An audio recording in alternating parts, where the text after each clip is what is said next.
you went through one of the most like traumatic, unique situations when you broke your leg in 2006 and you had the near-death experience and you had the blood clots in your leg and in your lungs and the heart attacks and that whole situation. Like, I can't even imagine that. Can you talk a little bit about that whole situation? Because as an athlete or even as a human, to make it through something like that or go through something like that, it's like, you know, it kind of sets you back, like, yo, like, what's going on? So can you talk about that a little bit? Yeah. It was probably one of the most difficult moments in my life because of the pulmonary embolism.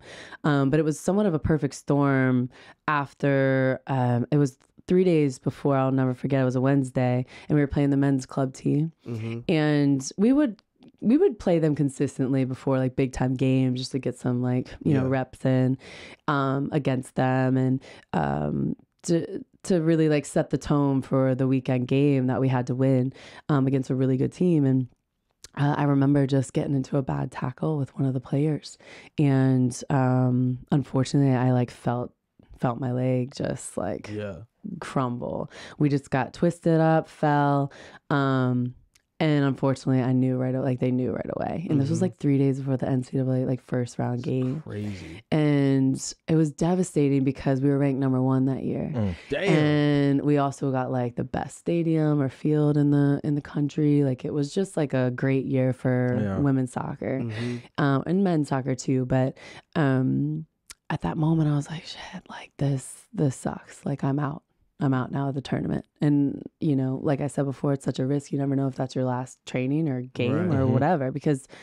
you can never promise an athlete like they're going to return, you know, the same, if not better than where they were before the injury. So that was a rough go. And then I flew home to visit my parents. Well, we actually got to the Final Four that year, and I was on crutches, like on the sideline. We went to PKs against Portland, which was Megan Rapinoe's team, and Christine Sinclair they played on. Sinclair, And unfortunately, we lost in PKs. But yeah, either way, like, it was a really good year for us. I just couldn't participate in the most important part of the season, which was such a bummer. And mentally, that like can really bring you down. Yeah, for sure. And so then the pulmonary embolism came that January, because I kind of flew home. It was like I was taking medication at the time. Yeah. And then my surgery for my spiral fracture kind of was a perfect storm for it to happen. Yeah. And I remember coming back to my house, 432 West College Ave.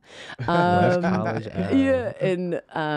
And I remember I was about to go to sleep, and the person I was dating at the time had come over, and I said, like, I'm just not feeling right. I have like a shortness of breath, and like I'm an athlete. Like, I can go to the bathroom on my crutches and, you know, to and from, and not be so out of breath. Like, this is crazy. Like, what's going on?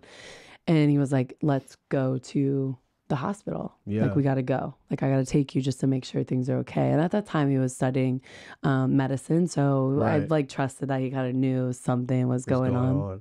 And man, let me see how lucky I could get using this Prize Picks Jarvis keeps talking about. Shoot. Hopefully it can get me a little bit of money so I could get rich. I never been on a jet before I started using Prize Picks. Shoot, I couldn't afford anything before I started using Prize Picks. Hit a couple more on the passing yards, a little less on the rushing yards. Next thing you know, I'm on a jet. I'm trying to make sure everybody eats. Go to prizepicks.com/Mercury and use code Mercury to get a $100 deposit on your first deposit. That's a $300. Again, go to prizepicks.com/Mercury and use code Mercury to get $100 on your first deposit. You never know what that $100 is going to turn into. It could turn into this. Took me to the hospital, and they said if you would have fell asleep, you wouldn't have woken up. Wow. That's crazy. So it was, you know, and I looked at him I remember sitting in the bed at the hospital, and I looked at him and I was like, am I going to make it? Like, am I going to die? And he was like, I don't know. Like, I can't even give you that answer. That's crazy. And then like the school president shows up, Dr. Sebastianelli shows up, my coach was there, our athletic director, Tim Curley at the time. He was there, like everybody showed up because it was like such a freak thing that happened because of the surgery and because I broke my leg at training, and it was a whole scene. That's nuts. Anyway, long story short, I like spent, 6 months to 9 months getting back like on blood thinners and having to go. And it just was like a whole thing. But luckily I got back for preseason that next year, my senior year. Yeah. And everything was golden from then on. So luckily through that process, I was so motivated to stay at school and to be around the team and be around athletes and be around that atmosphere that was so healthy for me to get back on my feet. Yeah. It took a while, but Right. yeah, it definitely changed my perspective on playing and just life in general. Yeah. What did that situation kind of teach you about yourself? Because you don't know about yourself until you're in a situation where it's like your back's against the wall. And that's, Right. there's no greater situation where your back's against the wall than something like that. So what did you learn about yourself from that situation?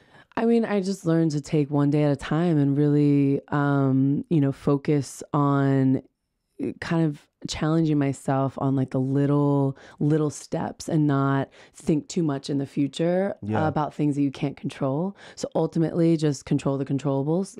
And, if you, two things my dad always taught me that you can control is your work ethic and your attitude towards something. Absolutely. And I said, listen, like this is now my new job. Like, let's not even think about being an athlete and soccer player. Let's just focus on like getting my leg back and getting like my breathing back and, just ease into it and get back to a point where I can just walk and jog again and just be without crutches. And I was like 13 weeks non-weight bearing too. So it was just like such a scene. Yeah. But yeah, just control the controllables and just take baby steps and just kind of set those small goals for yourself. And once you accomplish that small goal, then you're on to the next one. And then you build that confidence through that recovery process. So it was really difficult, but yeah, basically just that was my new 9-to-5 job, was just to get back out on my feet. And I had to just kind of push soccer aside and really focus on that. It's a dope mindset, because Great some mindset. people would like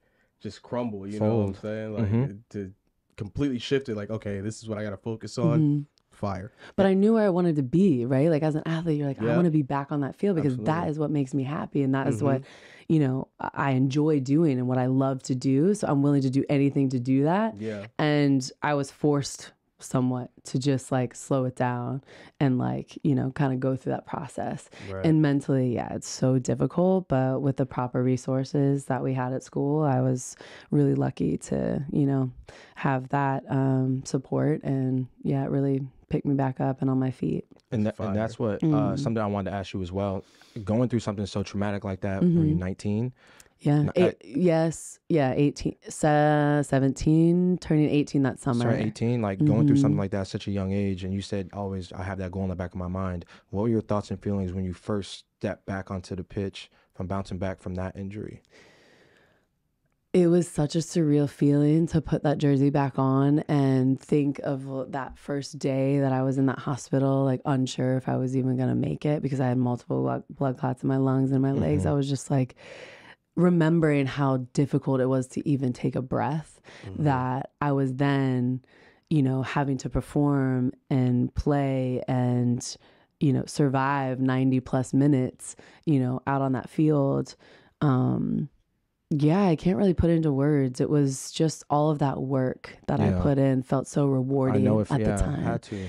And you're just like, I'm so thankful that I had that mindset and that willingness to want to be back out here in that, because I love being a part of something bigger than myself. And to my teammates, just being out on the field to support my teammates and them supporting me through the whole thing. It was like a full circle moment. It was really surreal. And it was incredible to be back.